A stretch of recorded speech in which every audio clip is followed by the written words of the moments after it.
The word diversity is used to describe the existence of differences in a given environment. For example, diversity in schools, communities, or even in nature. Diversity is a fact that exists. It can be seen in the animal kingdom, plants and fauna. In humankind, we see differences in race, culture, political views, gender identity, religious beliefs, socioeconomic status, ability, even in our preferences of coffee or tea, or peanut or plain M&Ms. Diversity is the fact. So if diversity is the mere existence of different groups, then what is pluralism? The Global Center for Pluralism says, pluralism is an ethic of respect that values and engages with human diversity. It is an umbrella concept for various approaches to inclusive citizenship through mutual respect.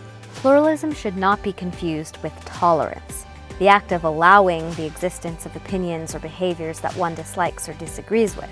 Tolerance says, I put up with you, or I tolerate you. However, tolerance, for all of its complexity, seems to be the first step towards inclusiveness rather than the last.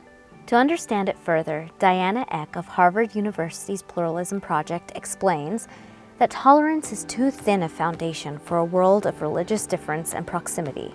It does nothing to remove our ignorance of one another and leaves in place the stereotype, the half-truth, the fears that underlie old patterns of division and violence. Pluralism transcends tolerance. It expects us to do more than simply put up with other people and go on to actually engage with them to understand who they are, why they are the way they are, and how their differences can contribute to the rich, colorful fabric of the world. We must be ready to study and learn about others to the point where we are able to see others as they see themselves. We need to do more. But what is more? What is the next step? What is the other action we can take towards the fact of diversity that doesn't say, I merely tolerate you? To better understand the difference between diversity, tolerance, and pluralism, let's look at an orchestra. When we look at an orchestra and all of the different instruments and musicians it consists of, violins, flutes, cellos, drums, this is an example of diversity.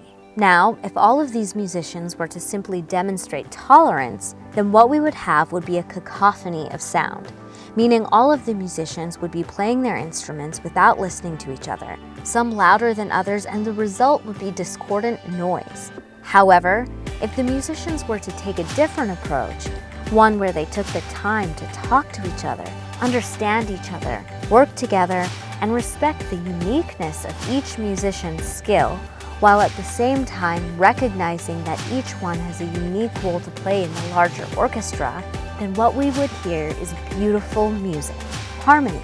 This is what pluralism looks like. This connection between mankind is why this concept of pluralism seems so significant to us.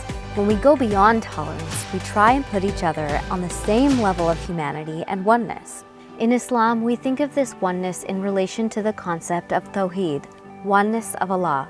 If each of us has a breathed part of Allah in us as humans, then we must see the other human as having a soul from the same origin. Thus, seeing and relating to another transforms, and we begin to truly see others as they see themselves.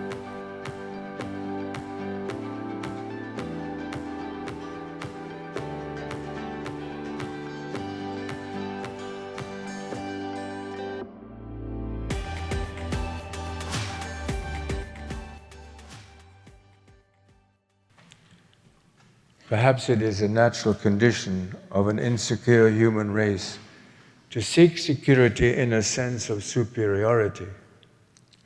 But in a world where cultures increasingly interpenetrate one another, a more confident and a more generous outlook is needed.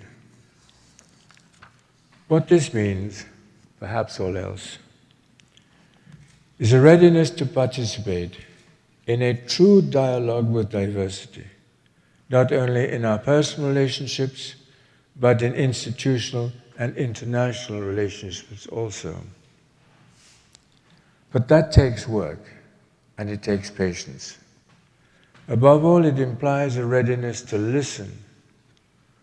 What is needed, as the former Governor General of Canada, Adrienne Clarkson, has said, and I quote, is a readiness to listen to your neighbor, even when you may not particularly like him. Is that message clear? You listen to people you don't like.